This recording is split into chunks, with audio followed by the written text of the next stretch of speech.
A paz do Senhor e Salvador Jesus Cristo, povo de Deus. Estamos aqui de volta para mais um vídeo do nosso canal e hoje nós estaremos abordando o assunto de extrema importância também para o nosso conhecimento dentro da escatologia. Lembrando que a escatologia é uma matéria da teologia sistemática. Falamos introdução à escatologia, temos um vídeo, você pode assistir. Falamos também dos sinais que antecedem a vinda de Cristo.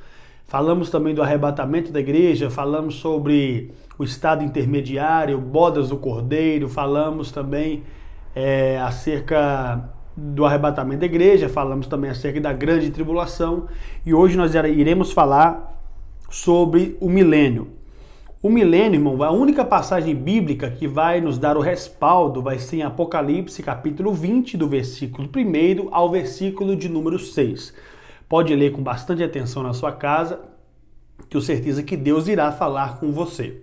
Então vamos lá. Existem pelo menos três correntes de interpretação dentro do raciocínio tratando-se do milênio. Primeiro, o amilenarista ou amilenista.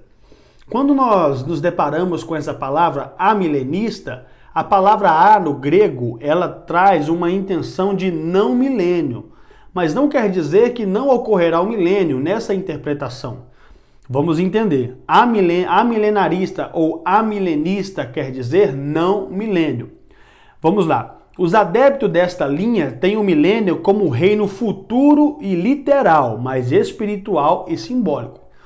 Então, quem é adepto dessa linha de raciocínio, dessa interpretação, os amilenistas, eles vão dizer que o milênio ele é um reino futuro. Nós também acreditamos que é futuro. Nós acreditamos que ele é literal e ele é literal. Serão 1000 anos literário. E terceiro, aqui que pega um pouquinho. Aqui que vai pegar um pouquinho, que vai dizer que é espiritual e simbólico. Não.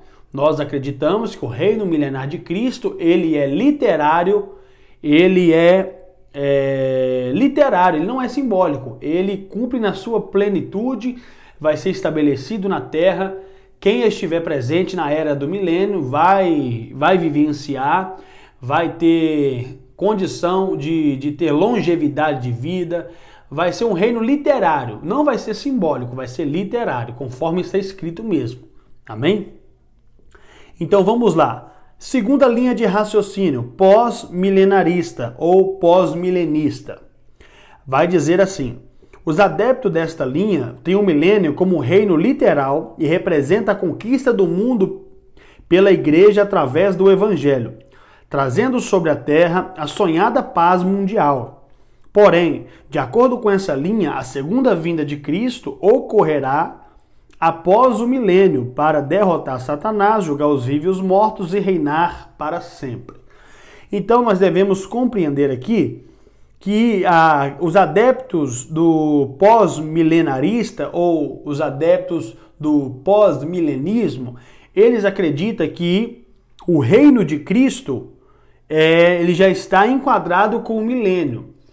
Qual que é a ideia deles? Quando Jesus ele morre na cruz do Calvário e ressuscita ao terceiro dia, eles pegam como base o texto de Apocalipse, capítulo 20, do versículo 1 ao 6, e vai dizer que quando Satanás é preso, depois da batalha do Armagedon, quando Jesus se apresenta ali no Monte das Oliveiras, livrando Israel das mãos do anticristo, ali, a partir daquele momento, a Bíblia vai dizer que Satanás será preso, ou seja, para não mais enganar as nações. E a interpretação desta linha de raciocínio, eles vai dizer que Satanás ele está preso com a sua ação limitada quando a igreja foi estabelecida na terra. Quando Jesus estabelece a sua igreja na terra, em Atos 2, quando ela dá início ali à igreja primitiva, na medida que o evangelho estava sendo pregado, Satanás já não tinha mais o poder de enganar as nações, porque o evangelho já estava sendo anunciado. E eles afirmam, e eles dizem que o milênio não quer dizer, não é literário, no sentido 1000 anos, como a Bíblia está dizendo. Eles falam que o milênio é um grande período na história da humanidade. que Jesus vai voltar depois do período do milênio. Só que antes que encerre-se o período do milênio, eles vão afirmar que vai acontecer sim aquele acontecimento sem precedente na história da humanidade, que é a grande tribulação. Eles acreditam que ocorrerá a grande tribulação, se levantará o anticristo, o falso profeta, a besta contida no livro de Apocalipse, capítulo 13. Eles acreditam em tudo isso, só que a visão deles é a seguinte: a igreja passará pela grande tribulação. A igreja, ela vai vivenciar a grande tribulação, porque na cabeça deles nós já estamos vivendo o milênio. Na cabeça deles só ocorrerá uma única ressurreição.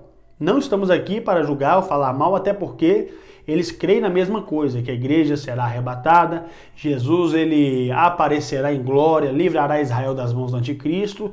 A única divergência entre as correntes teológicas relacionadas ao milênio é só como irá acontecer e quando vai acontecer. É só a ordem dos fatos.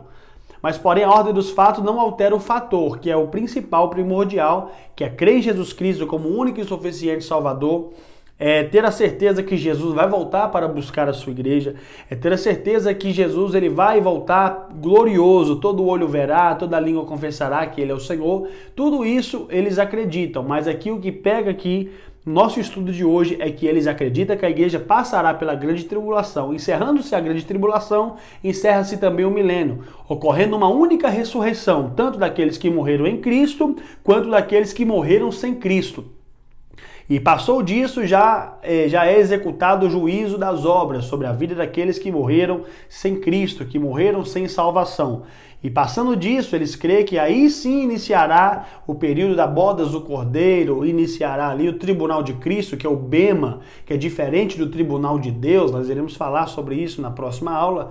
Então, esses são os pós-milenistas. A igreja será arrebatada no final do milênio, mas não o milênio literário, mas o milênio simbólico. Os adeptos desta linha têm o milênio como reino literal e representa a conquista do mundo pela igreja através do evangelho, trazendo sobre a terra a sonhada paz mundial. Porém, de acordo com essa linha, a segunda vinda de Cristo ocorrerá após o milênio, para derrotar Satanás, julgar os vivos e os mortos e reinar para sempre.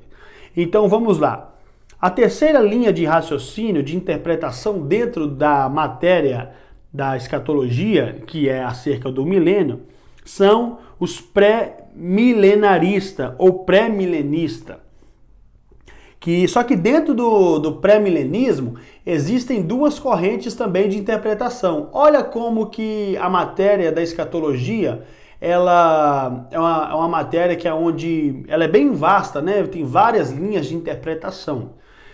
Mas lembrando, nenhuma delas fere os princípios bíblicos relacionados a Jesus Cristo, ao seu retorno, buscar a sua igreja, voltar gloriosamente, sendo adorado, sendo reconhecido sobre todos os homens como o Senhor. Então, dentro do pré-milenismo, existem duas escolas. Qual que é a escola? Lembra que eu disse na aula anterior que tem 3 tipos de escolas que vai acreditar o seguinte. A primeira delas que somos a que nós acreditamos e nos apoiamos, que é a seguinte, que a igreja será arrebatada antes da grande tribulação.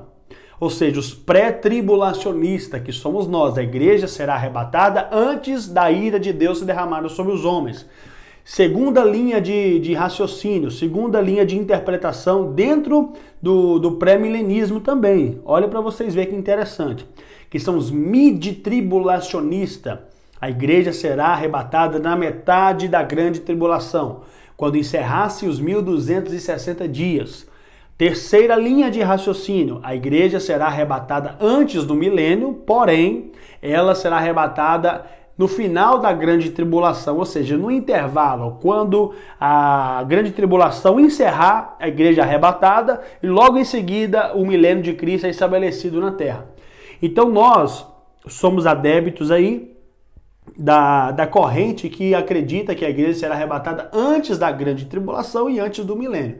Então nós somos pré-tribulacionistas, nós somos pré-milenistas, pré-tribulacionista dispensacionalista. Ou seja, nós acreditamos que a igreja será arrebatada antes da grande tribulação dar o seu início.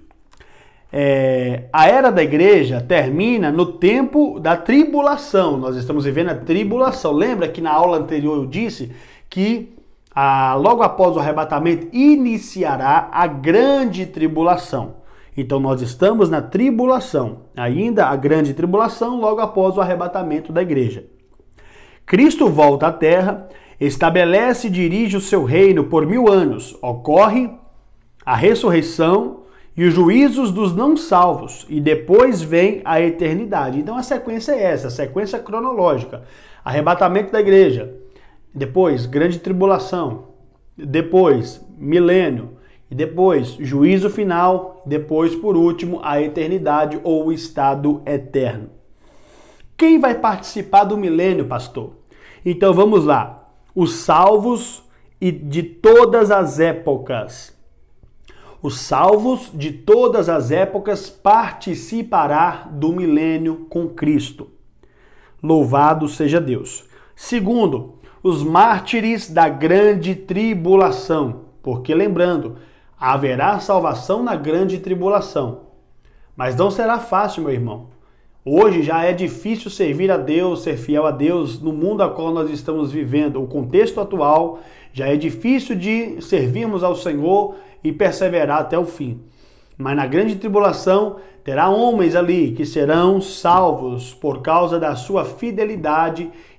Não irá negar o Senhor, não irá aceitar a marca do anticristo, não irá se ater ao governo do anticristo, e principalmente as 144 mil testemunhas, ou as 144 mil pessoas que serão seladas por Deus, 12 mil de cada tribo. Essas pessoas fazerão parte também do milênio, que são os mártires da grande tribulação. Terceira classe de pessoas que estará também na grande tribulação: os sobreviventes da grande tribulação. Ou seja, pastor, como assim os sobreviventes da grande tribulação? Aquelas pessoas que não fazem parte dos mártires da grande tribulação, mas também não é aquelas pessoas que também, elas ficaram imparcial, vamos assim melhor dizer. Elas foram imparcial na grande tribulação e permaneceu viva. Ou seja, elas não serviu a Deus, elas também não serviu ao anticristo, mas porém estava ciente dos acontecimentos. Então as pessoas que ficarem vivas na grande tribulação, elas também vão estar no período mileniar de Cristo.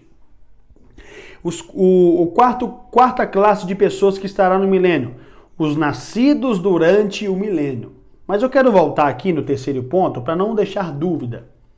Os sobreviventes da grande tribulação. Os sobreviventes da grande tribulação, nós devemos se ater ao seguinte: que não será todas as nações que estará em guerra contra o anticristo.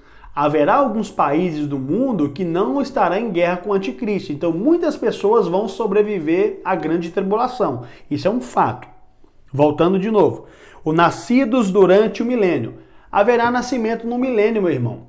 Porque o milênio será literário e o milênio ele será como nos dias de hoje, só que uma terra totalmente restaurada. O milênio pessoas vão coabitar umas com as outras normalmente. Terá uma vida normal como nos dias de hoje. Irá comer, irá beber, irá trabalhar, irá ter uma vida normal. Porém, irá ter um governo que opera a sua justa justiça. E o governante será o próprio Jesus Cristo de Nazaré. Então vamos lá.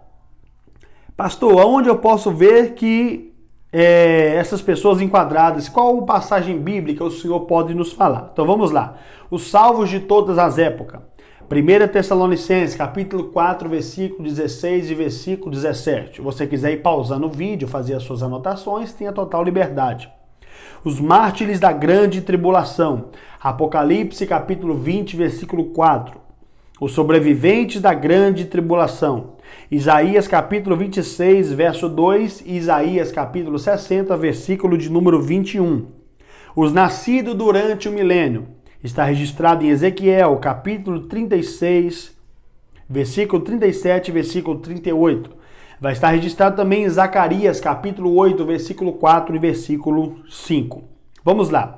Características gerais do milênio. Quais são as principais características do milênio?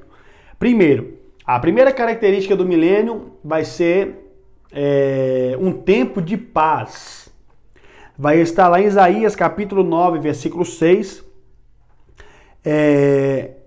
Isaías 2, versículo 4. Miqueias capítulo de número 4, versículo 3 e 4. E segunda característica do milênio será um período onde haverá justiça. São 4 características principais do milênio. Primeiro, paz.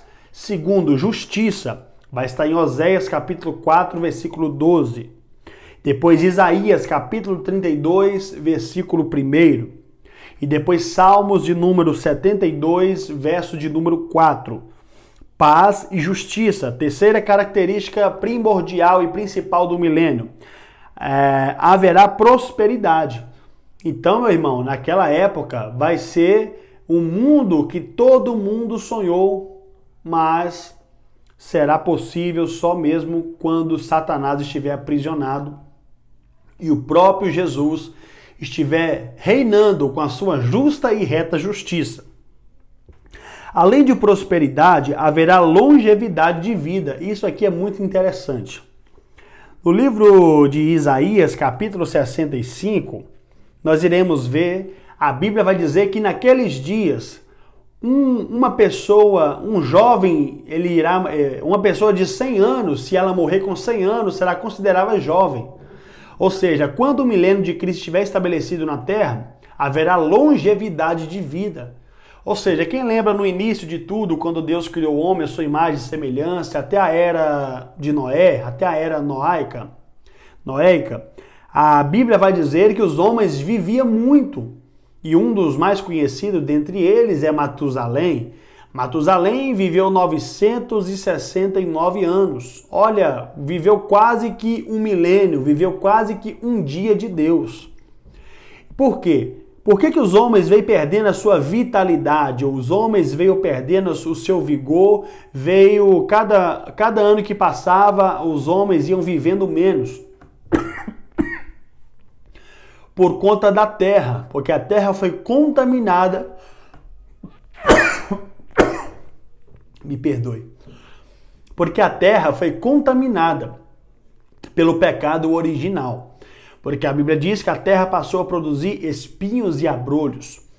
Então a terra passou a ser contaminada. Então o homem foi perdendo o seu vigor. O homem foi perdendo a sua vitalidade e foi tendo uma perspectiva baixa de duração dos seus anos correntes de vida. Mas no milênio não. No milênio haverá longevidade de vida. Uma pessoa morrer com 100 anos, ela será considerada jovem. Hoje, uma pessoa chegar aos 100 anos de idade é um mérito muito grande. Raramente você consegue ter notícias de pessoas no século 21, no ano 2020, chegar aos 100 anos de idade.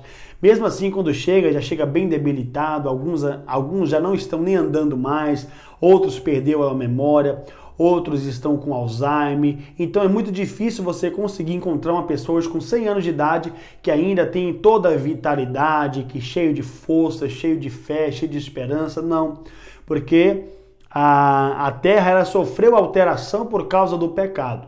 Só que a Bíblia diz que quando tiver um milênio, meu irmão, a vida será melhor. Não haverá enfermidade, porque a enfermidade ela será sanada, ela será tirada. Será um reino, irmão, um reino maravilhoso.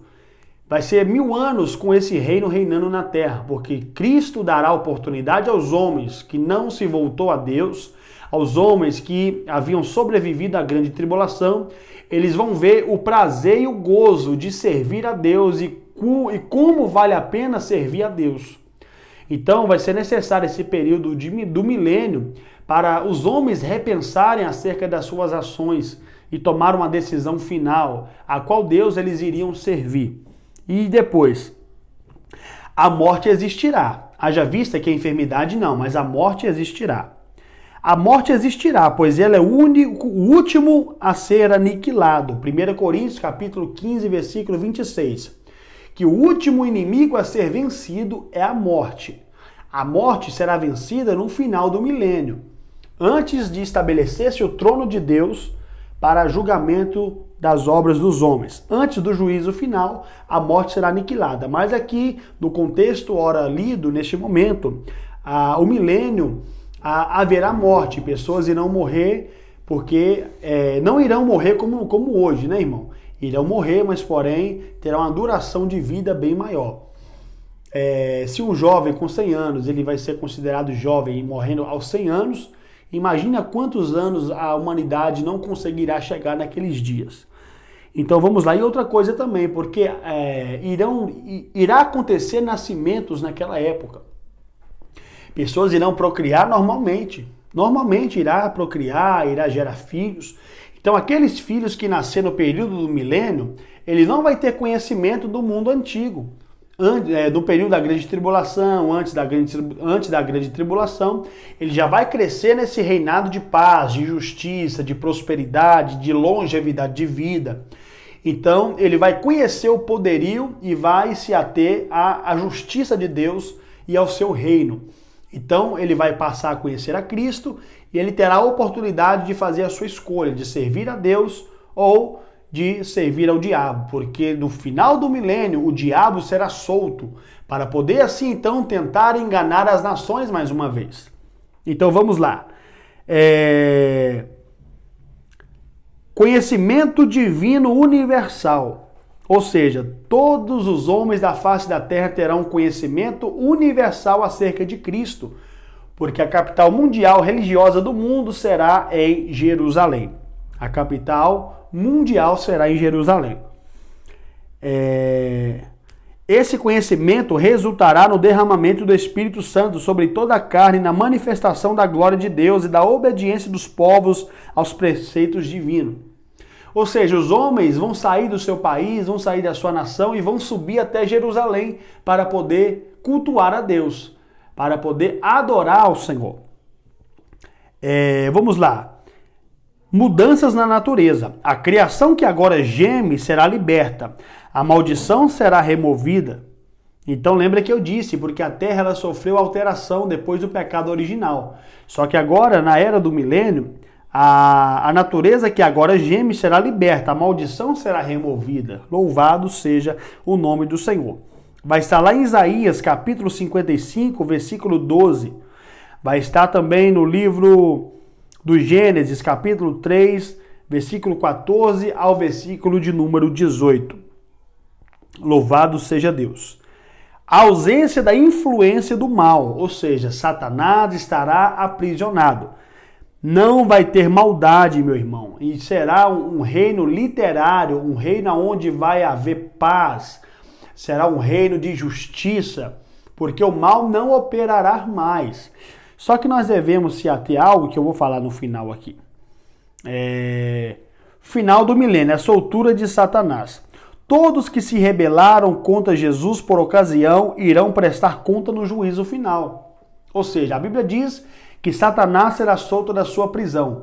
Ele vai sair para tentar enganar as nações do mundo. E muitas pessoas, meu irmão, olha para vocês verem.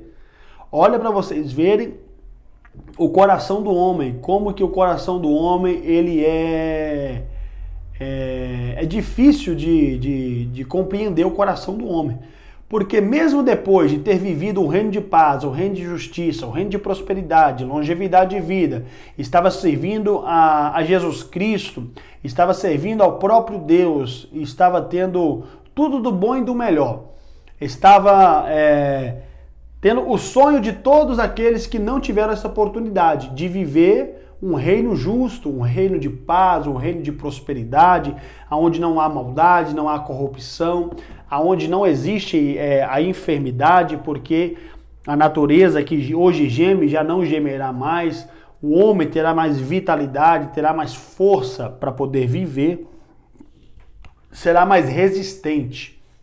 Porém, quando Satanás for solto, vai tentar enganar as nações. Aí a Bíblia diz que vai acontecer a última batalha. E essa batalha, meu irmão, será a última de todas, aonde Satanás será de uma vez por todas lançado no lago de fogo e enxofre, que é a segunda morte. Ele já está condenado, mas ele será aniquilado, ele será lançado no lago de fogo e enxofre. Não só ele, mas também todos aqueles que se rebelarem contra Deus. Eles vão cercar Jerusalém, para poder assim então pelejar contra os santos. Só que a Bíblia diz que ele será aniquilado, será destruído, e ele será lançado no lago de fogo e enxofre, que é a segunda morte. Satanás, dentre as nações, conseguirá uma multidão incontrolável para guerrear contra Cristo e o seu reino, Gog e Magog, mencionados na batalha final. Provavelmente não serão os mesmos do livro de Ezequiel 38. Representa aqui as nações do mundo rebeladas contra Deus e a sua palavra. Vai estar registrado em Apocalipse capítulo 20, versículo de número 8.